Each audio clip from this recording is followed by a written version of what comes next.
అందరికీ నమస్కారం అండి. ఇక్కడికి వచ్చిన మీడియా వాళ్ళందరికీ నమస్కారం. నాకు సీను గారికి ఆల్మోస్ట్ మా సినిమా కెరీర్ ఒకేసారి స్టార్ట్ అయిందని చెప్పచ్చు. జాంబీ రెడ్డి నుంచి పరిచయం, నాకు కంటిన్యూస్గా సినిమాలు చేసుకుంటూ వస్తాం, ఇక పైన కూడా సినిమాలు చేస్తాం. ఈ సినిమా గురించి ఆయన రోజు సరదాగా మాట్లాడుతూ, మేమిద్దరం యూజువల్గా రియాక్షన్లో మాట్లాడుకుంటూ ఉంటాం అనమాట. సినిమా రియాక్షన్లు ఉంటాయి కదా మామూలుగా, అలాంటి సినిమా రియాక్షన్లో మాట్లాడుకుంటుంటే ఈయన ఒకరోజు అన్నారు, సార్ నేను ఓ సినిమా చేస్తున్నాను సార్, నేనే మెయిన్ లీడ్ అన్నారు. సో నేను సినిమా రియాక్షన్ ఇచ్చా అలా స్లో మోషన్లో. అలా రియాక్షన్ ఇస్తే ఆయన నో నో నో అని ఆయన రియాక్షన్ ఇచ్చారు. ఏంటంటే నా ఉద్దేశం ఏంటంటే, ఇంత బిజీగా ఉన్నారు, భయంకరమైన బిజీ ఆయన ఆర్టిస్ట్గా. మాకు డేట్లు దొరకడం అప్పుడప్పుడు కష్టం అవుతూ ఉంటుంది, అంత బిజీ ఆర్టిస్టు ఆయన. ఒక పెద్ద బాధ్యతని ఎత్తి ఇప్పుడు అనవసరంగా నెత్తి మీద పెట్టుకుంటున్నారేమో అని ఒక ఫ్రెండ్గా, వేరే ఉద్దేశం ఏం లేదు, ఒక ఫ్రెండ్గా నేను మాట్లాడితే ఆయన అన్నారు, లేదు తేజ గారు, ఈ సినిమా ఒక మంచి కథ, ఆ కథలో నేను ఒక పాత్రగా దాన్ని లీడ్ చేసి ఒక పాత్రగా చేస్తున్నా అన్నారు. ఒక చిన్న ఫన్నీ ఇన్సిడెంట్ ఉంది జాంబీ రెడ్డిలో. ఏదైనా వెరైటీగా ఉండాలి, ఈయన వెరైటీగా ఉండాలంటే, సో ఎవరి ఐడియానో నాకు గుర్తులేదు కానీ ఫైనల్గా came up with an idea, ఈ కన్ను లేకుండా ఉండటం అనే ఐడియా ఒకటి పెట్టుకున్నారనమాట. అలా కన్ను మూసుకుని యాక్టింగ్ చేస్తూ ఉంటారు ఈ సినిమా అంతా. సో అలా అది చెయ్యంగానే విపరీతమైన ఒక లాఫ్టర్లోకి అందరు వెళ్ళటం, ఆ కన్ను మూసి పర్ఫామ్ చేయటం అనేది చాలా కష్టం ఉంది, ఎందుకంటే కళల్లోనే పర్ఫార్మెన్స్ అంతా ఉంటుంది. తర్వాత హనుమాన్కి వచ్చేపాటికి ఒక పళ్ళ సెట్ తీసి పెట్టారు, ఇంత పెద్ద పళ్ళ సెట్. సో ఆయన అప్పుడప్పుడు నేను ఎదురుగుండా నుంచి రియాక్షన్లో డైలాగులు చెప్తుంటే ఆ పళ్ళ సెట్ నాకు వస్తుండే, నేను క్యాచ్ పడుతుండేవాడిని రియాక్షన్లో. పట్టుకుని పెట్టుకోండి సార్ మళ్ళీ అని ఇస్తుండేవాడిని అనమాట. సో ఇలాగా ఆయనకి ఏదైనా ఒక ప్రాబ్లం పెడితే ఆయన ఎక్సెల్ అవుతారు. దీంట్లో ఒక పెద్ద ప్రాబ్లం ఉంది ఆయనకి, నవ్వుతూనే ఉండాలనే ప్రాబ్లం. సో ఆయన డెఫినెట్గా ఎరగదీసి ఎక్సెల్ అయి ఉంటారని అనుకుంటున్నాను. ఒక అర్థవంతమైన సినిమాకి కామెడీ జోడిస్తే చాలా పెద్ద సినిమా అవుతుందని నమ్ముతున్నా.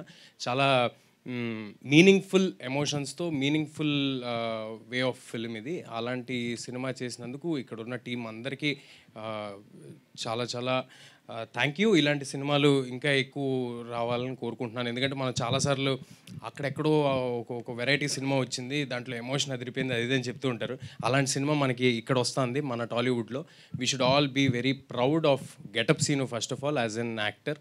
గెటప్ సీను గారి గురించి మనందరం అంటే మంచితనానికి ప్యాంటు షర్టు వేస్తే సీను గారిని మేము ఊరినే అంటుంటాం అనమాట. భయంకరమైన మంచితనం. 24 hours సినిమాకి ఏం కావాలో ఒక కమర్షియల్ యాక్టర్గా కాకుండా ఆయన ఆ సినిమాలో నేను హీరో అవనండి, ఆయన హీరో అవనండి, ఎవరైనా అవనివ్వండి, దానికి అంతకంత 100% ఇచ్చి పక్కన యాక్టర్స్ బెటర్గా పర్ఫామ్ చేయడానికి ఏం కావాలి అని ఎప్పుడూ ఆయన ప్రయత్నిస్తూ ఉంటారు. సో ఇది చాలు సార్, మీరు చాలా లాంగ్ వే వెళ్తారు, మన ఇద్దరం కలిసి వెళ్తాం, చాలా లాంగ్ వే కలిసి వెళ్తాం.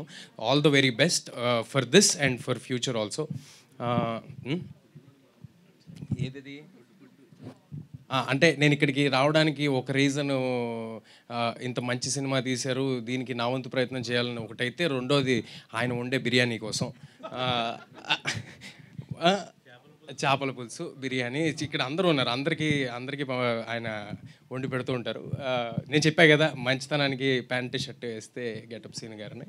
ఓకే, సో దీంతో ఇక్కడతో సీను గారి గురించి వదిలేసి, అంటే కామెడీ చేయటమే చాలా కష్టమైన విషయం అండి, అన్నిట్లోకి బిగ్గెస్ట్ టాస్క్ కామెడీ. ఎందుకంటే లొకేషన్లో 100 ఇష్యూస్ మధ్య వర్క్ చేస్తూ ఉంటాం. సో అది మనం చేసేది నవ్వుతారో లేదో ఆడియన్స్ థియేటర్కి వెళ్ళేంతవరకు మనకు తెలియదు. సో కామెడీ బాగా చేయగలిగితే, కామెడీ బాగా చేసేవాళ్ళు ఏడిపిస్తే ఎలా ఉంటుందో ఆల్రెడీ మనం ఒకసారి బ్రహ్మానందం గారు చేస్తే చూసాము, మల్టిపుల్ టైమ్స్ చాలామంది చేస్తే చూసాం. ఈసారి గెటప్ సీన్ గారు మిమ్మల్ని నవ్విస్తూ ఏడిపిస్తారని నేను మనస్ఫూర్తిగా కోరుకుంటున్నాను ఈ సినిమాతో.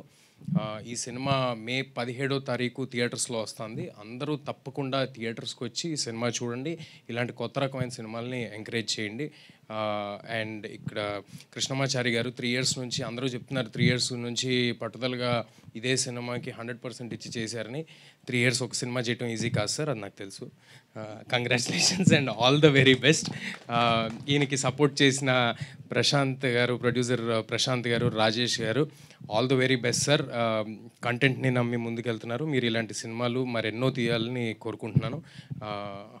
This your first film right? Ankita garu, all the very best and welcome to Telugu film industry. Harshavardhan Rameshwar గారి పాటలు నాకు చాలా ఇష్టం అండి. సీను గారు నాకు ఎప్పుడో చాలా స్టార్టింగ్లో ట్యూన్ స్టేజ్లో ఉన్నప్పుడు వినిపించారు, రాజు యాదవ్ చూడు. నేను విపరీతంగా ఎంజాయ్ చేశాను ఆ సాంగ్. ఆ సాంగ్కి ఇందాక ట్రైలర్లో వస్తుంటే మీరంతా కూడా మంచి అరుపులు కేకలు చిన్న వైబ్ వస్తుంది ఆ సాంగ్ పెడుతూ ఉంటే. ఆ పాటకి థియేటర్లో చాలా పెద్ద రెస్పాన్స్ రావాలని, ఈ సినిమాకి చాలా గొప్ప పేరు వచ్చి మా సీను గారికి అంత మంచి జరగాలని మనస్ఫూర్తిగా కోరుకుంటున్నాను. Thanks a lot.